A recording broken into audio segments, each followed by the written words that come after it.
Hello, everyone. This is Coach Melvie. I'm coming to you live. I have not seen you in a long time. I miss you all. I miss doing my interviews. But as we know, this COVID situation has got us all a little bit confused and perplexed. But I am so happy to say to you, I am back. I don't know how long for, but I have a wonderful woman here with me today. Her name is Sarah Clark. She is a fertility coach and an author, which is also a wonderful thing.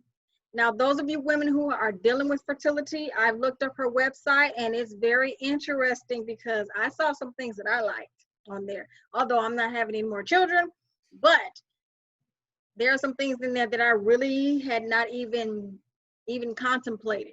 So I want to bring to you this wonderful woman, and this is going to be just a impromptu interview, but I want you all to chime in and really get as much information as you can, and then afterwards make sure you check into her website and everything.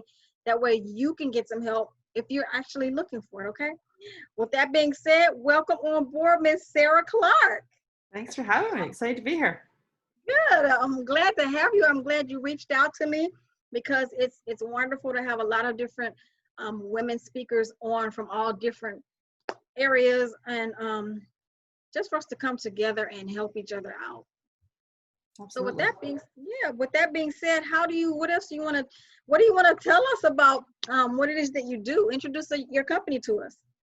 Yeah, so I'm the founder of Fab Fertile and the host of the Get Pregnant Naturally podcast. And really, I had my own journey with infertility.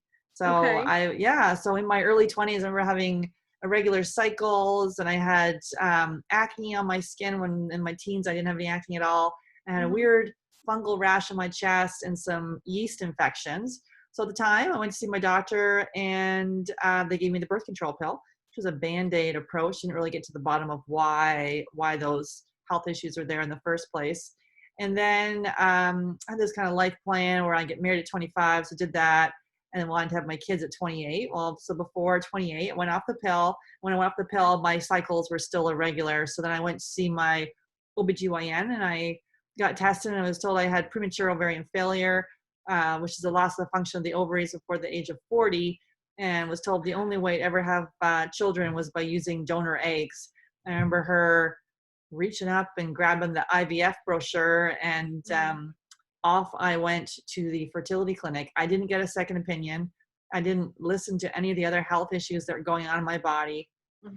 Figured she was a doctor, she knew best. And off I went, and we were lucky enough on the first fresh transfer to have our daughter. So she is 18. So this is many years ago when, you say donor eggs and people are like, I don't know what the heck that is. And now it's more common because there's embryo donation, embryo adoption with all the IVFs that have gone on. There's little embryos waiting there. And I had someone on my podcast where the natural siblings to her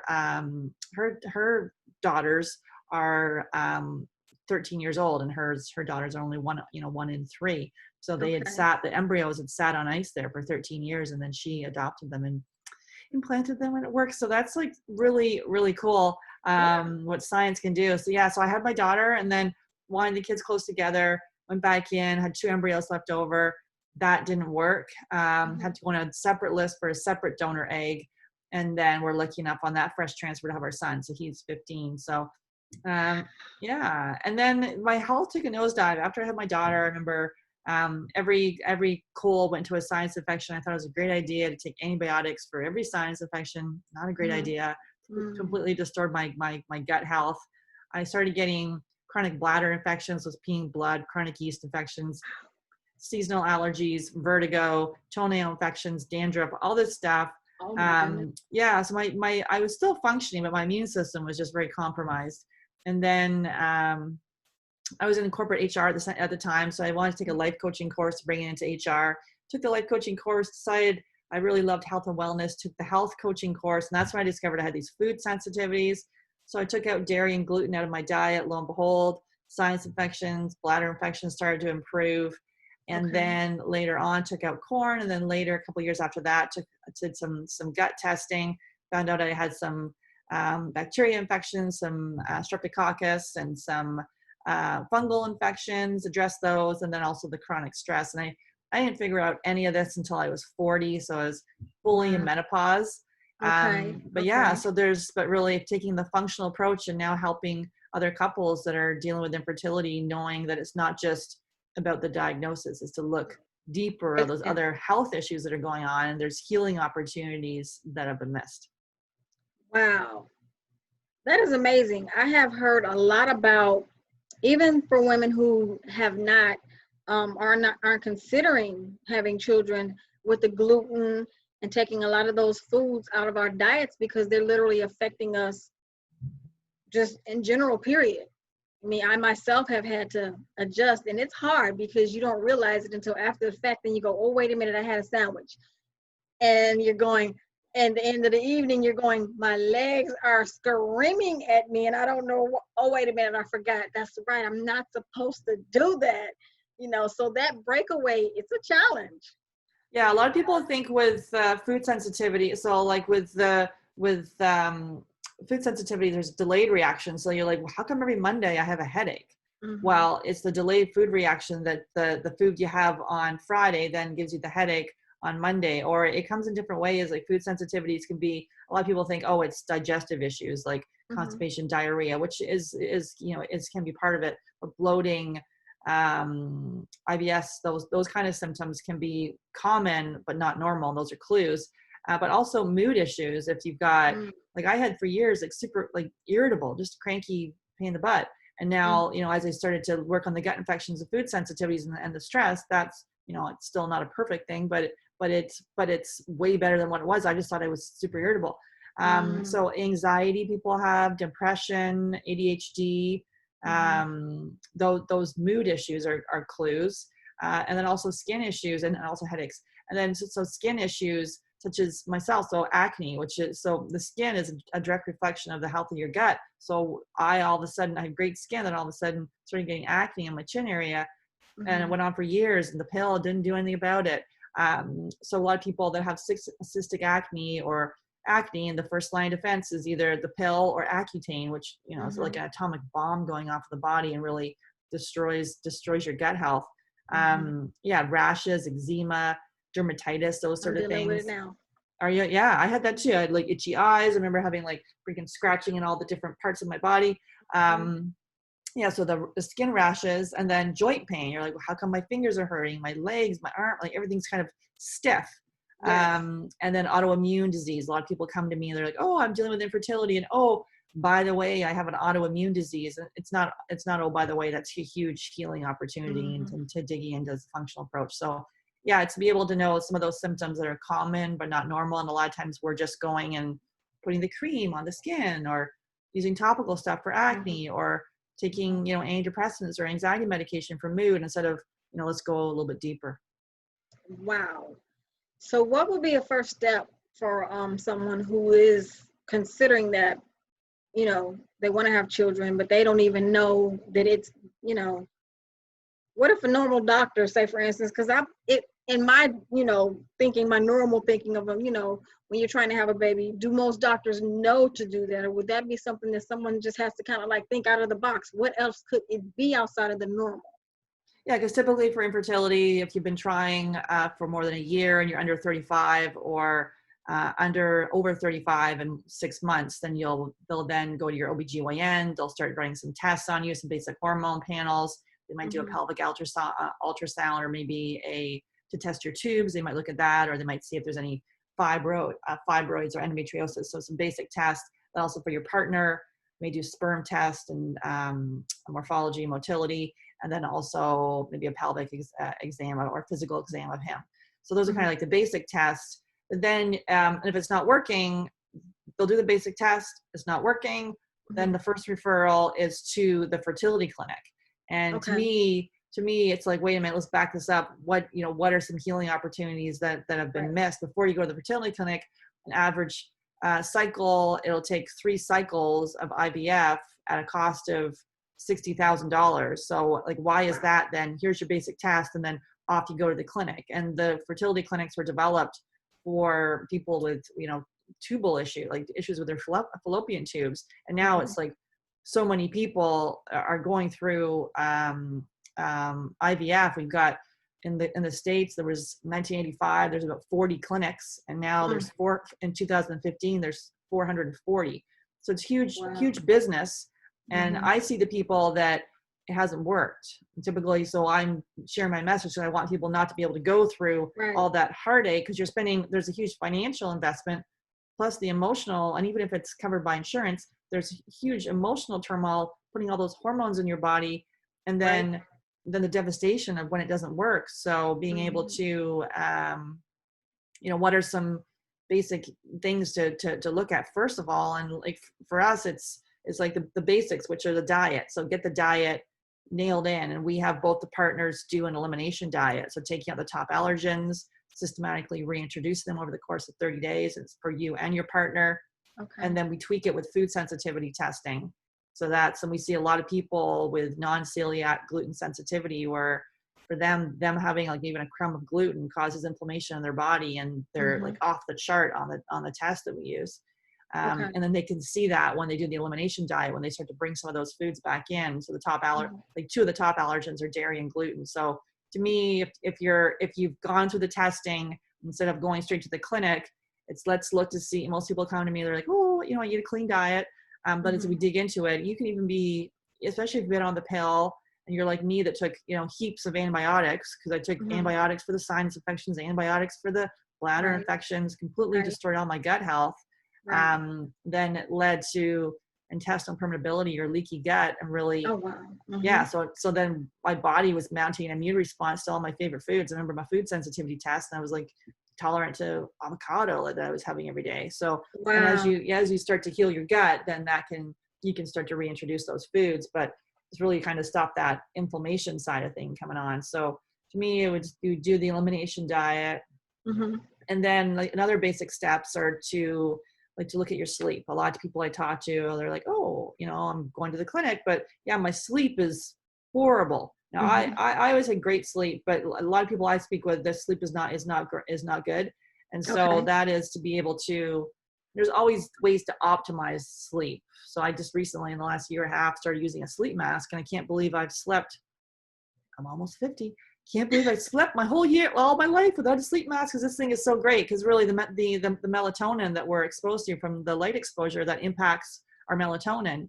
And so to have a little little mask, a $10 thing you can get off of Amazon, and you got a little silk one. So that's really important to dig into the sleep piece, and to minimize if you're, we're all on screens. So the blue and green light that we're exposed to on our phone, our tablet, our laptop. So being able to minimize that, because that impacts both male and female fertility. So dialing in your sleep, and I'd say to take your phone out of your room, because a lot of people are scrolling their phone before they go to bed, and all that stuff is twirling around in their mind, and then they can't even get a good sleep. So like nailing the diet, get honest about your sleep, and then and the stress piece too, being able to, there's a lot with infertility. There's a lot of there's just a lot of heartache and pain going with this. You may not even be able to tell anyone that you're going through it. There's a lot of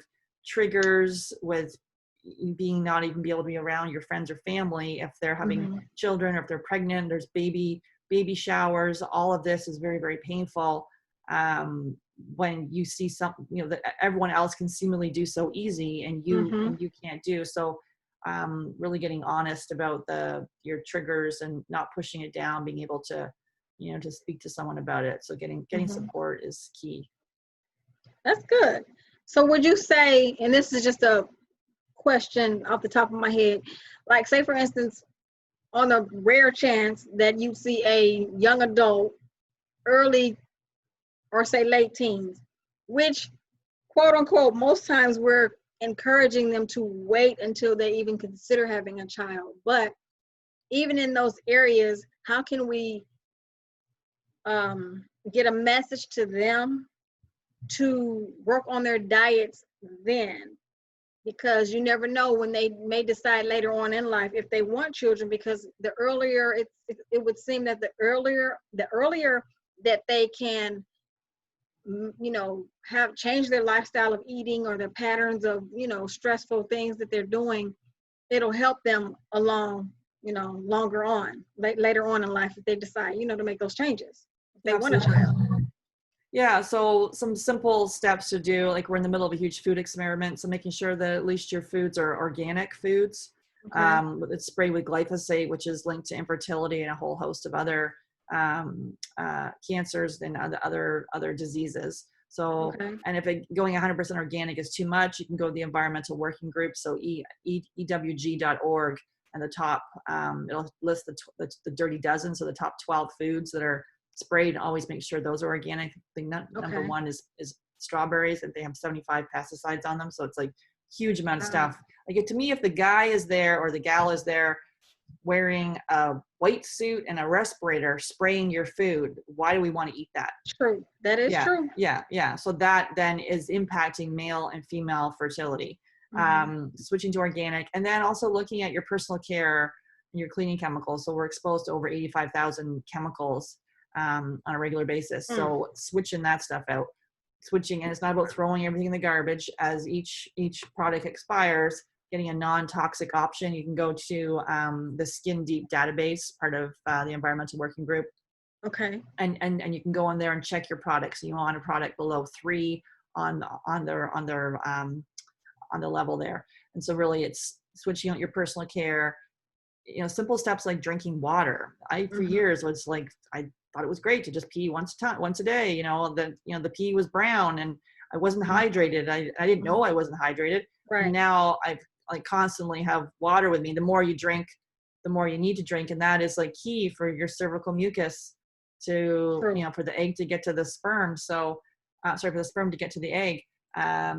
So looking and getting don't drink tap water. You can go to the environmental working group, and it tells you, it'll list the states and how the water is in your state. So you can get a water filter, like a Berkey, or not a Berkey. You can get a Brita is a good cheap option, but I like the Berkey. It's a little more money, but starting with a Brita, I drank tap water for years because I love water, but not so good. So those are some simple things, and then try to dig into some sort of self-care thing. Self-care is all the buzz, and talking about self-care, but really it's not about manis and petties. It's more about how do we set boundaries? How do we say no? If there's conflict, how do we actually address conflict? If there's an issue, we go and we take care of it so it doesn't linger and create drama and garbage in our life, which then leads to stress. So those sort of things. And then for women, that are typically placed on the pill for birth control, to look at a fertility awareness method. And a great resource for that is the Fertility Friday podcast, Lisa Hendrickson Jack, and she is the author of The Fifth Vital Sign, and she's a fertility awareness educator, and really, a lot of us don't know our cervical mucus and any kind of cervical mucus is fertile. Yeah, we're not taught this in school. So we're just like, here's the pill, here we go, and we'll put a patch on it and get rid of our period. Well, no, the period is the fifth.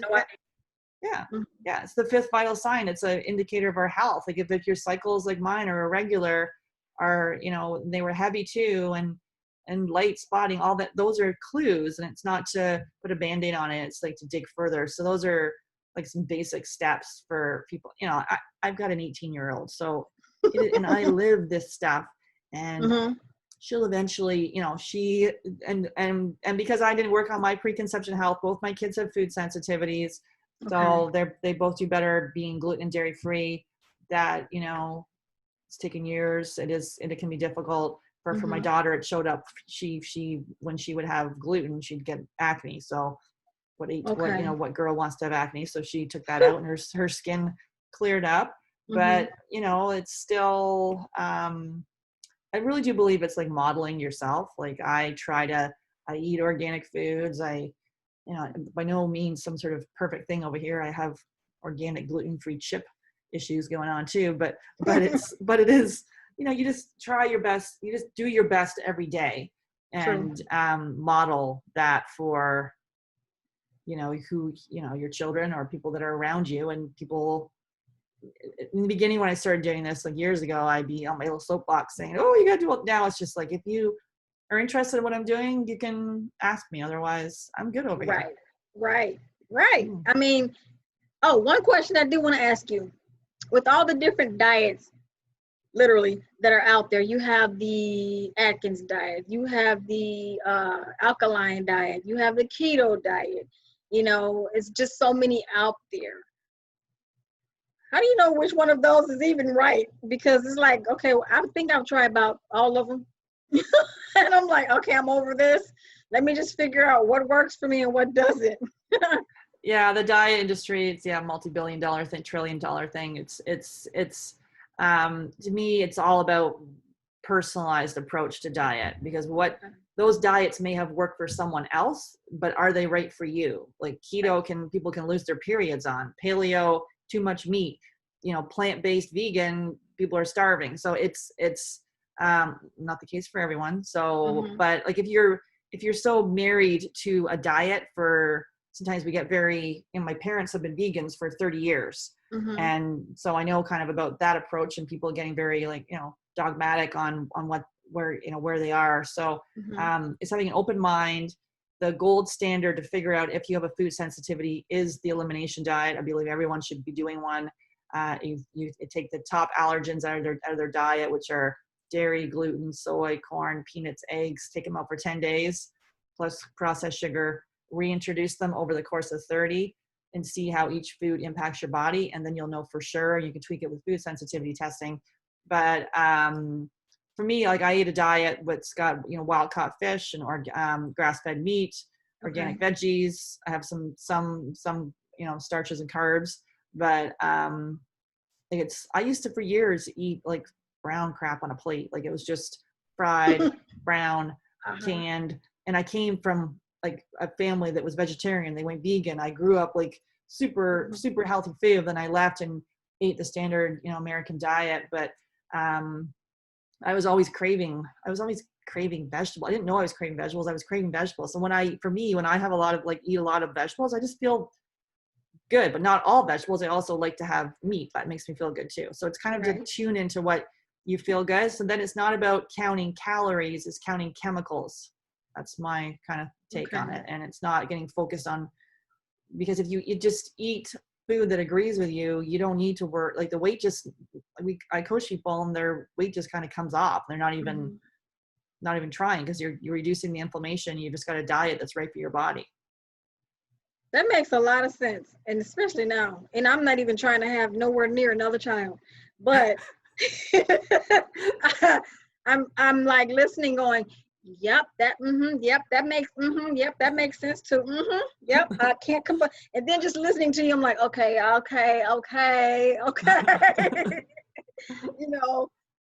Letting you go. And then I'm like, okay, I need a piece of cheese. Okay, I can't have regular cheese. Let me have vegan cheese. I don't even know if that's right, but I'm like, that's close to it. But now to the point where I don't even know if I like vegan cheese anymore. I might just have to leave it all alone. Yeah, I'm not into the cheese alternatives. I tried them for a while, and you can do cashew cheese, and some of the nut cheeses are good, but there's soy, which is an allergen, but those rice cheeses, my husband likes them. I don't know. I don't personally like them. So you got to figure out what works for you. I've gotten to the point where okay, I may have to just dismiss some things that I just used to want to try, or try an alternative for, like macaroni and cheese. I'm like, well, I can't do pasta, so let me find another pasta, but I don't like this cheese either, so I don't, just forget it. Yeah, like there are there's you can do the cashew macaroni and cheese, and there's all, in the beginning I used to do a lot of, I loved this, I want to make it dairy and gluten free, so I did a lot of substitutes, and there's stuff you can have a lot of fun with that, because it's ooh, it's not gonna taste the same, but there's just a lot of that flavor. Fun in there doing that as you try to recreate your favorite meal in a healthier version that's better for you. Right. Yeah, and then after a while I kind of stopped doing I just started eating, because I didn't crave some of that stuff before like when I designed, I've got a cookbook and a book, and so when I was doing that, I was like, ooh, I love desserts. I always make sure there's tons of desserts. Now I do still like desserts, but I had a bad craving, I had to finish, everything had to have a dessert. So now it's not as bad, and now I can have an apple, and that could be my sweet thing. It feels good. Mm-hmm. I'm working on it, but I'll get there. So, okay. So if someone wanted to contact you, where can they reach out to you if they have any more questions or want to set up a session with you to, learn more about, fertility and some of the issues they need if they're dealing with it? That way they don't have to go to us, just to say, okay, let's just do this instead of that. They need to know that in between, just like someone who has the gluten issue, then they say, well, no, this is what you need to do. Like, oh, say for instance, the thyroid. Yeah. Had I known issues back then before I had my thyroid removed, Oh, wow. I would have jumped on it, So I'm like, well, now I'm stuck without thyroid. I have to take thyroid medication now. I'm like, darn it. But I learned a lesson, and I try to talk to other people. This is what you need to try before you jump on board to do this. But it's okay. So I really want people to be able to reach out to you and, ask questions if they need that help. Yeah, for sure. Yeah, we see a lot of people with thyroid dysfunction, either undiagnosed Hashimoto's or hypothyroidism or subclinical hypothyroidism. So it's not actually the thyroid, it's other gut issues going on. A lot of times in the conventional side of things, people are told their TSH is normal and they're not even getting a full thyroid panel. So there's huge clue. And typically for thyroid, gluten is like if you got a thyroid thing, you're probably gonna say goodbye to gluten. Yeah, so those are huge, and I think that's just a big piece where people, and my mom had that too, where she had half her thyroid was taken out, and she did the vegan thing and went down a whole soy thing. So the phytoestrogen, I think, potentially did something to her thyroid. But yeah, they took it out. But yeah, the best place to reach me is on Get Pregnant Naturally, my podcast. It's on iTunes and Spotify. And I also offer a free fertility diet challenge. You can go to Fertility Diet Freebie, FREEBIE, and you can get, there's recipes and you can start cooking with your partner this weekend. So Fertility Diet Freebie. Cool. I enjoyed this. I'm so glad you reached out to me. And when I first read, I was like, that's interesting. And then I started reading on, I'm like, wow. And it kind of you hear about it. You heard some of the fertility issues that some women had with, they'll say okay, of course, the drinking and the drugs, leave that alone, let the smoking go, drink more water, some of the normal stuff you've heard about just in life, period. But then I'm like, I forgot about that the other pieces of this all plays and factor into it. Yes, because the baby has to come into a healthy environment in order to even survive. So that would actually help with a lot of women who are having a lot of miscarriages. Wow. That's really, really good. I'm glad I got a chance to talk to you. So anyone who is interested, please check out her websites, get online with her podcast, contact her. I enjoyed you so much, Miss Sarah. I enjoyed this. Thanks for having me. Appreciate it.